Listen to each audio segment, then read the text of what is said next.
Bienvenidos a la primera lección, ritmos de paro. En este módulo vamos a repasar y evaluar cuáles son los ritmos de paro, qué ritmos se desfibrilan y qué ritmos no se desfibrilan. Tenemos 4 ritmos de paro, ellos son fibrilación ventricular, taquicardia ventricular sin pulso, actividad eléctrica sin pulso y asistolia. Estos son los 4 ritmos de paro. 2 ritmos se desfibrilan, 2 ritmos no se desfibrilan. Los 2 ritmos desfibrilables son fibrilación ventricular y taquicardia ventricular sin pulso. Los 2 ritmos no desfibrilables son actividad eléctrica sin pulso y asistolia. Como pueden ver en la pantalla, tenemos un ritmo de un trazado electrocardiográfico de un paciente, que inicialmente aparenta ser un ritmo al parecer normal. De una forma inesperada, este ritmo entra en fibrilación ventricular. Un ritmo feo, horrible, caótico, desorganizado, totalmente desordenado. Ese ritmo se denomina fibrilación ventricular. Si quisiéramos ver ese ritmo en un monitor desfibrilador, tendríamos la siguiente imagen. Pueden observarlo en la pantalla, unas ondas que semejan unas montañas, pero desordenadas. Son montañas desorganizadas. En este monitor podemos mirar un ritmo con unas montañitas que están totalmente desordenadas, desorganizadas. A ese ritmo le llamaremos fibrilación ventricular. El tratamiento para este ritmo es la descarga eléctrica. Debemos tener en cuenta 2 consideraciones especiales. La primera, debemos recordar la denominación de desfibrilador monofásico y bifásico. El desfibrilador monofásico genera solamente una fase en la descarga eléctrica. El desfibrilador bifásico genera 2 fases en la descarga eléctrica. ¿Cómo es esto? El desfibrilador monitor tiene la opción de monitorizar a su paciente con las paletas. Una paleta irá al ápex y otra paleta irá al lado del esternón, inmediatamente debajo de la clavícula, del lado derecho. Por lo general, la mayoría de los desfibriladores tienen marcados en sus paletas qué paletica irá a qué lado. Esta paletica está marcada con esternón, ella irá debajo de la clavícula y al lado del esternón. La otra paleta irá al ápex, eso está indicado en cada paleta. Lo colocaremos de esta manera. Hablando de la terapia eléctrica del desfibrilador monofásico, tenemos que recordar que es una sola fase. La fase que hace es una descarga de esta parte a esta otra. Va en sentido superior e inferior, de derecha a izquierda, de anterior a posterior, como la ubicación anatómica del corazón. Esa es la descarga monofásica. En la descarga bifásica generará 2 fases. Una fase en este sentido, desde la clavícula del lado derecho hasta el ápex y del ápex hasta la clavícula derecha. Es un circuito cerrado. Esa es la fase de desfibrilación en modo de desfibrilador bifásico. ¿Cómo sabemos si es un desfibrilador monofásico o bifásico? El desfibrilador bifásico tiene una marca en donde se indica que es un desfibrilador bifásico. Como lo pueden ver en la pantalla, allí se encuentra una marquita donde dice bifásico. Otra manera de poder saber si es un desfibrilador monofásico o bifásico es la siguiente. Como pueden ver en este desfibrilador, la carga máxima que llega es hasta 200 joules. Si llega hasta 200 joules, corresponde con un desfibrilador bifásico. En el caso contrario, el desfibrilador monofásico, su carga máxima llegará a 360 joules. Bien, este paciente no tiene pulso. Lo hemos monitorizado con las paletas y este es el ritmo que aparece en el monitor. Es una fibrilación ventricular. ¿Qué debo hacer? Descarga eléctrica. La descarga eléctrica que vamos a hacer es la siguiente. Primero, seleccionamos la carga. Hemos seleccionado 200 joules. Los 200 joules porque es un desfibrilador bifásico. Debo cargar, aplico gel en las paletas y cuando el desfibrilador me indique la señal de alarma, es el momento de generar la descarga. Me ubico sobre el paciente, debo verificar que yo no toque la camilla, que nadie toque al paciente y a la cuenta de 3 generaré la descarga. 1, 2, 3. Genero la descarga. Paso a seguir. Debo colocar las paletas en su sitio e inmediatamente después inicio con RCP de alta calidad. ¿Durante cuánto tiempo? Durante 2 minutos.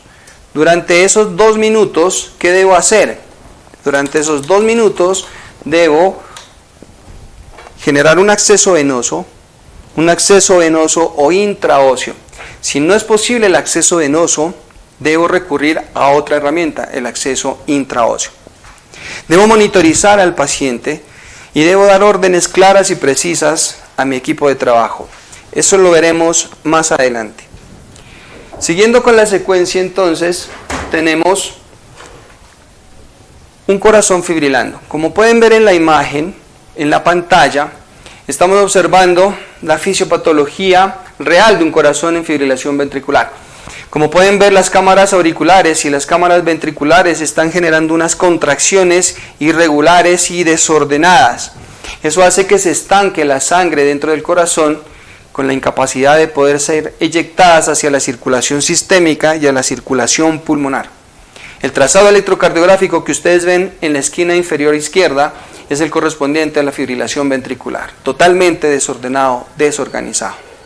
El caso contrario de la fibrilación ventricular es la taquicardia ventricular sin pulso.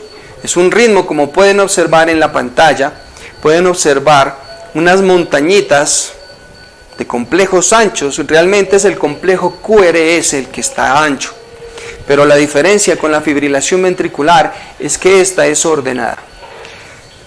Tenemos un ritmo en la pantalla, es una taquicardia ventricular. ¿Qué debemos hacer a continuación? Debemos identificar si el paciente está o no con pulso. En este caso el paciente no tiene pulso y aparece ese ritmo, el ritmo que ustedes ven en pantalla. Acá en el monitor también podemos identificar este ritmo. Son unas montañitas de complejos anchos. Realmente es el complejo QRS que está de una forma más amplia, más ancha. Este ritmo se denomina taquicardia.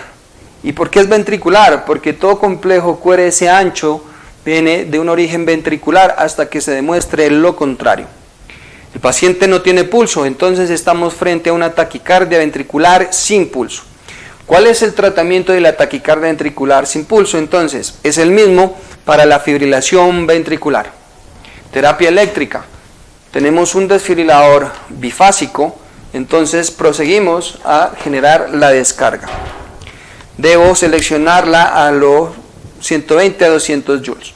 En este caso, voy a cargar a 120 joules. La recomendación es iniciar con 120 joules. La segunda descarga será a 150 joules. La tercera descarga será a 200 joules. Y las cargas que vienen a continuación seguirán 100 a 200 joules. Es decir, la recomendación para descarga en modo bifásico es de 120 a 200 joules. Inicie con una descarga de 120 y la va graduando en forma ascendente hasta llegar a 200 joules. He seleccionado 120 joules, debo cargar con el botón de carga. El desfibrilador está cargando, carga en proceso, aplico gel, no froto las paletas, llevo las paletas a las alturas del paciente, verifico que nadie toque la mesa, yo no toco la mesa, nadie toca al paciente. A la cuenta de 3 genero la descarga, 1, 2 y 3. Genero la descarga, coloco las paletas en mi monitor desfibrilador. Ojo, no se deben colocar las paletas por fuera del desfibrilador, eviten realizar eso. Acto a seguir, iniciar RCP de inmediato. Ese es el protocolo de abordaje para los pacientes con taquicardia ventricular sin pulso y fibrilación ventricular. Primer ritmo, un ritmo desordenado caótico. El segundo ritmo, un ritmo ordenado. QRS anchos, QRS ordenados, taquicardia ventricular en paciente sin pulso. Taquicardia ventricular sin pulso. Bien, aquí miramos en la pantalla un trazado electrocardiográfico. Si lo pueden identificar, ¿qué ritmo es ese? Sería un ritmo de taquicardia ventricular. En un paciente sin pulso es una taquicardia ventricular sin pulso. Muy bien. ¿Cuál es el protocolo y cuál es el abordaje que se debe hacer frente a un paciente con taquicardia ventricular sin pulso o fibrilación ventricular? Existe un abordaje internacional de una mnemotecnia conocida por todos ustedes, la mnemotecnia del CABD. El CABD es una mnemotecnia importante que nos ayuda a recordar cuáles son las acciones críticas en un paciente críticamente enfermo, en este caso un paciente con paro cardiorrespiratorio. La C hace referencia a la circulación. C de circulación, verifico el pulso. No menos de 5 segundos, no más de 10 segundos. Si no hay pulso o estoy inseguro de que hay pulso, inicio RCP. Durante ese tiempo he valorado la vía aérea y la necesidad de ventilación. Inicio RCP, pero tengo algo adicional. Tengo esta herramienta que es mi monitor desfibrilador. Voy a encenderlo. Voy a monitorizar al paciente de una forma inmediata. ¿Cuál es la forma rápida de monitorizar a un paciente en paro cardiorrespiratorio? Colocando el monitor desfibrilador en modo paletas. Debe estar en modo paletas. Y con las paletas puedo monitorizarlo. Coloco las paletas en el tórax descubierto del paciente y miro el ritmo que aparece. En este caso es una fibrilación ventricular. Acto a seguir, selecciono la energía a 120 joules, cargo, aplico gel, espero a que cargue, aplico las paletas, me retiro, todos se retiran, descarga en 3, 2, 1. Genero la descarga. Coloco las paletas e inicio RCP. Aquí viene un punto importante. Desde este momento que se ha generado la descarga se deben contar 2 minutos. El desfibrilador va a quedar encendido. Debo colocar electrodos en el tórax del paciente para monitorizarlo. Con eso ahorro muchas cosas. Cada 2 minutos debo verificar el ritmo. Debo verificar el ritmo. No debo verificar el pulso. ¿Cuándo verifico el pulso? Cuando el ritmo ha cambiado. Si el ritmo cambió, entonces sí debo verificar el pulso. Como pueden ver en la pantalla, este es el abordaje del protocolo actualizado a las guías del 2020. Encontramos un paciente que está en paro cardiorrespiratorio, se ha identificado que no tiene pulso, se inicia RCP de alta calidad de forma inmediata, se verifica el ritmo, es un ritmo desfibrilable, se genera la descarga eléctrica y tenemos 2 minutos. Durante esos 2 minutos hay varias cosas a considerar. Un acceso intravenoso, la monitorización y los fármacos que veremos más adelante. Esta imagen que ven a continuación hace la representación gráfica de lo que es un monitor desfibrilador monofásico y bifásico. El desfibrilador monofásico, como lo habíamos mencionado anteriormente, da una sola fase. El bifásico hace 2 fases, como lo pueden ver en la imagen. Teniendo eso claro, entonces vamos a recordar brevemente cuáles son los pasos de el abordaje en fibrilación ventricular y taquicardia ventricular sin pulso. Siempre continuar con RCP de alta calidad, verificar el ritmo cada 2 minutos, tener un acceso intravenoso, monitorizar al paciente y considerar los medicamentos. Los medicamentos que se consideran en la reanimación son adrenalina como vasopresor y antiarrítmicos como la amiodarona y lidocaína.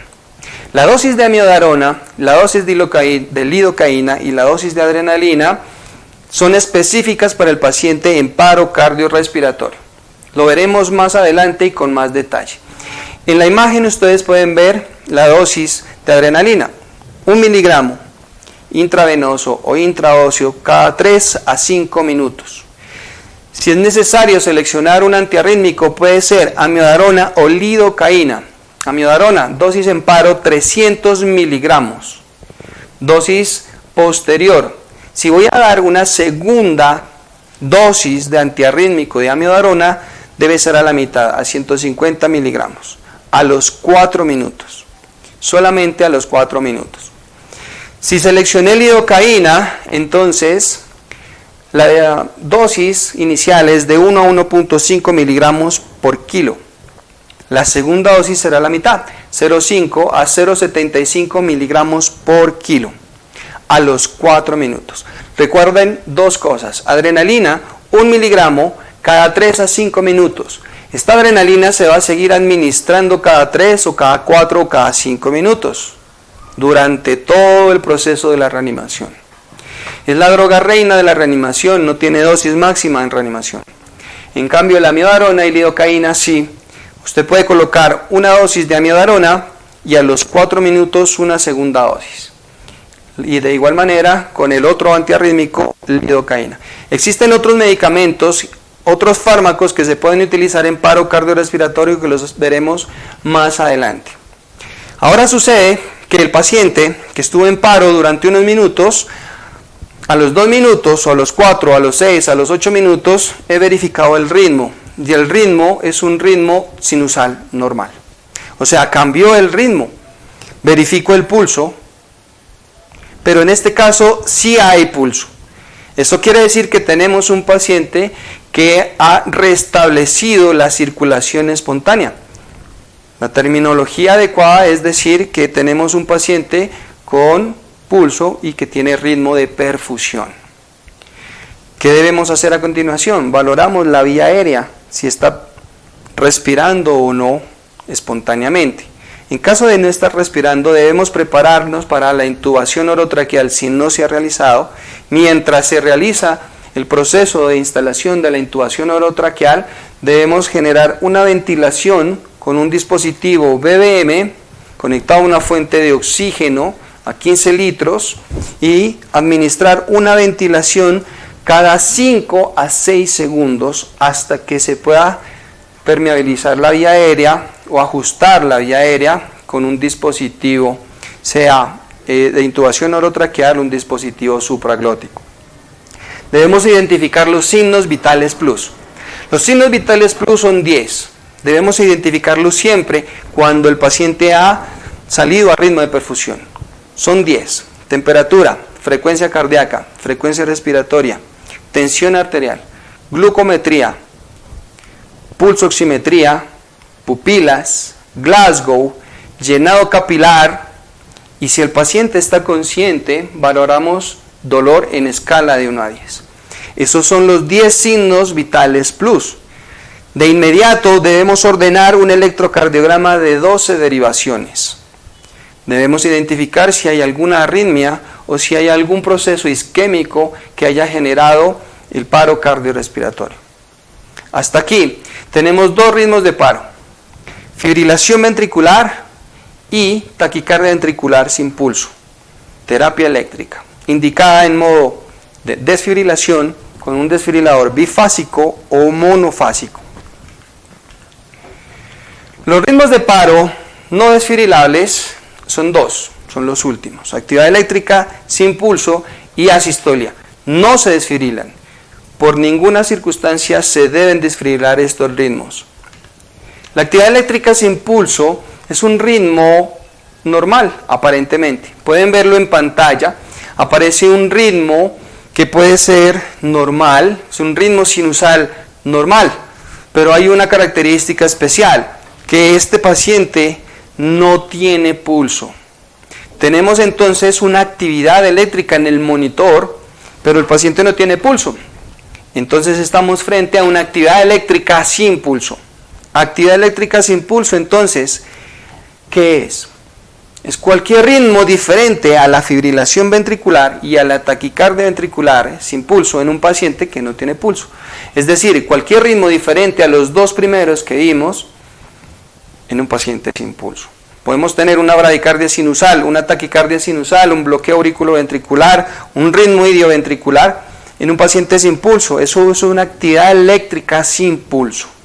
Entonces no lo vamos a desfibrilar. Debemos continuar con reanimación de alta calidad y debemos tener en cuenta la medicación, pero lo más importante que debemos tener en cuenta en nuestro paciente son las causas potencialmente reversibles. Para identificar las causas potencialmente reversibles debemos seguir la conducta de las 5 H's y de las 5 T's. ¿Cuáles son las 5 H's? Hipovolemia. La hipovolemia puede ser un sangrado externo o un sangrado interno. La hipoxia puede ser generada por un tóxico, por ejemplo, el monóxido de carbono. Puede ser generado por una obstrucción a la vía aérea. Puede ser generado por una falta de oxígeno en un paciente oxígeno requiriente de forma crónica. Los hidrogeniones. Esto es igual a decir acidosis.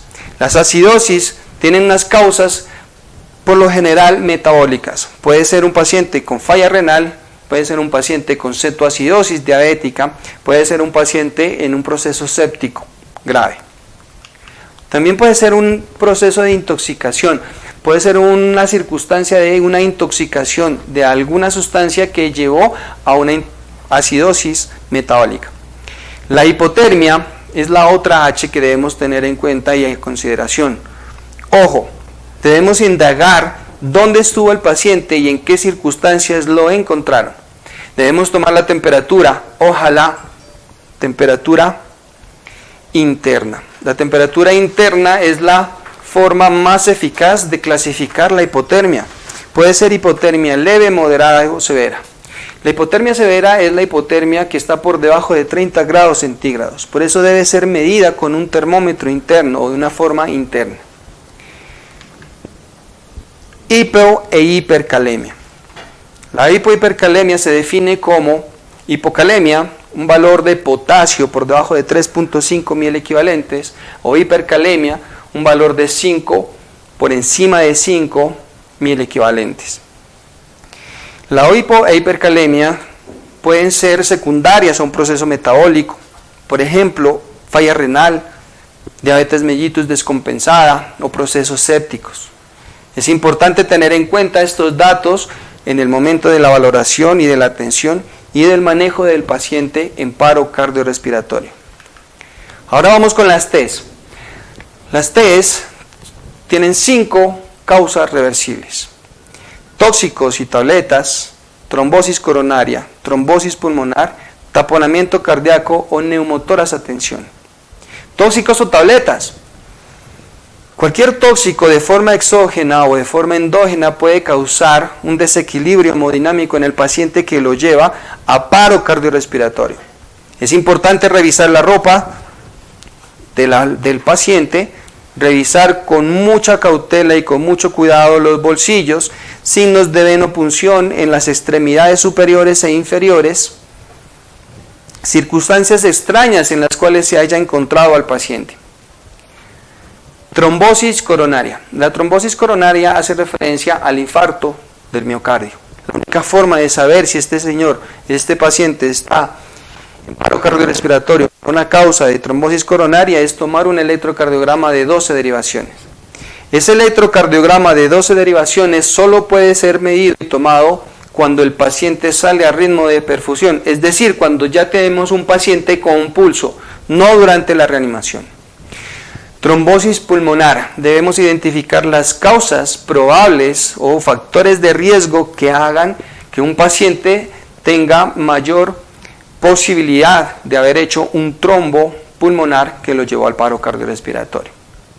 Neumotórax a tensión y taponamiento cardíaco son dos entidades que probablemente se asocien con un paciente con trauma. un trauma por arma de fuego o por arma blanca en el tórax, en la región anterior o posterior. Pero no siempre los pacientes con trauma generan taponamiento cardíaco o neumotórax a tensión. Es decir, tenemos circunstancias clínicas en las cuales un paciente puede generar o un taponamiento cardíaco o un neumotórax a tensión sin que la causa sea por trauma. ¿Cuáles son ellos? Las poliserositis, por ejemplo, pueden generar derrames pericárdicos que con el tiempo pueden acumularse en el espacio pericárdico y generar un taponamiento cardíaco.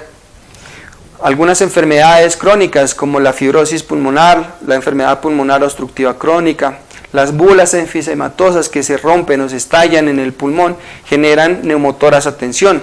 Algunas enfermedades autoinmunes como los pacientes con lupus o con los pacientes con enfermedades como el Sjögren. Estas son las 5Hs y las 5Ts.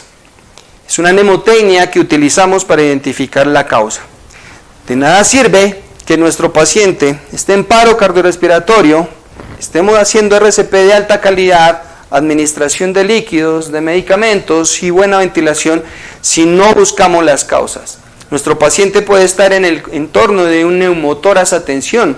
La conducta a seguir sería suspender las compresiones, descomprimir el neumotórax a tensión mientras preparamos el tratamiento final, que es colocación de un tubo de tórax.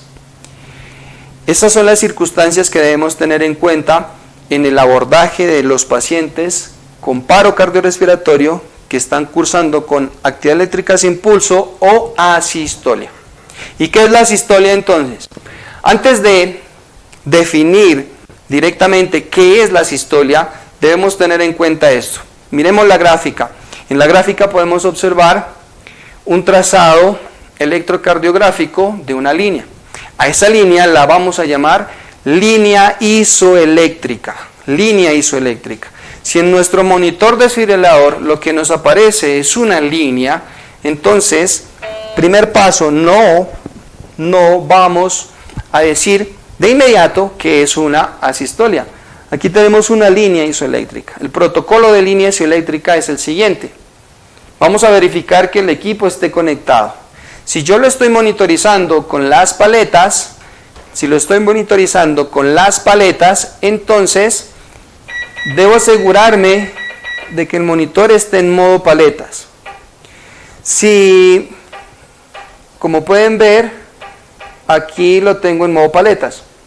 Si lo estoy monitorizando con los electrodos, debo asegurarme que el monitor esté en D1, en D2 o en D3 y que esté conectado el cable de electrodos. Es decir, debo asegurarme, si estoy monitorizándolo con las paletas, que las paletas estén adecuadamente conectadas. Si estoy monitorizándolo con los electrodos, debo verificar que esté conectado el cable de los electrodos y que cada electrodo esté bien ubicado en el tórax, que no hayan electrodos sueltos. Debo verificar que el equipo esté bien conectado. Segundo, debo subir todo el tamaño del trazado. Sucede, si podemos ver en el monitor, aquí en el monitor, hay una señal donde nos indica el tamaño. Si yo lo elevo todo, este sería el máximo nivel del tamaño del trazado electrocardiográfico, pero si lo bajo todo, sería un nivel muy bajo. Entonces tenemos que revisar que el equipo esté conectado, que el tamaño sea el máximo, vamos a subir todo el tamaño, y por tercera circunstancia vamos a hacer lo siguiente. Vamos a cambiar las derivaciones. ¿Cómo cambio las derivaciones si lo estoy monitorizando con las paletas? Para eso vamos a recordar brevemente el triángulo de Einthoven que nos enseñaron hace muchos años, sobre todo en la fisiología cardíaca. Tenemos un triángulo que se pinta aquí en el cuerpo, tiene tres derivaciones, la derivación D1, D2 y D3. Si yo coloco mis paletas de esta forma, estoy mirando la derivación D2. Si yo corro esto acá, estaría viendo la derivación D3. Si lo pongo así, estaría mirando la derivación de 1. Si voy a cambiar las derivaciones con el monitor, y si lo tengo monitorizado con los electrodos, entonces debo cambiar las derivaciones acá. Por ejemplo, aquí está en D3, debo cambiarlo a D2, a D1 y a D2. Entonces, ¿cómo termina siendo nuestro protocolo de línea isoeléctrica? Primero, verifico el equipo. Segundo, aumento todo el tamaño. Y tercero, cambio las derivaciones. Si a pesar de hacer eso, hecho el protocolo de línea isoeléctrica, el paciente no tiene pulso y continúa en esta línea, entonces allí diremos que el paciente se encuentra con un ritmo de paro llamado asistolia. ¿Y qué es la asistolia entonces? Es el cese total de la contracción y la actividad cardíaca. ¿Qué debo hacer frente a un paciente con asistolia? Pueden verlo en el monitor. En la pantalla aparece una línea isoeléctrica, protocolo de atención, protocolo de línea isoeléctrica. Verifico los cables, el equipo, cambio las derivaciones, aumento el tamaño. Sigue en línea, es asistolia. No voy a desfibrilarlo. El paso a seguir es continuar RCP de alta calidad, considerar los medicamentos, pero lo más importante, buscar las causas reversibles que las ven en pantalla. Las 5 H's y las 5 T's. Esos son nuestros 4 ritmos de paro. Hemos visto 2 ritmos que se desfibrilan y 2 ritmos que no se desfibrilan. ¿Cuáles son los ritmos que se desfibrilan? Fibrilación ventricular y taquicardia ventricular sin pulso. ¿Cuáles son los ritmos que no se desfibrilan? Actividad eléctrica sin pulso y asistolia. Este es el final de nuestro primer módulo, de nuestra primera lección, ritmos de paro.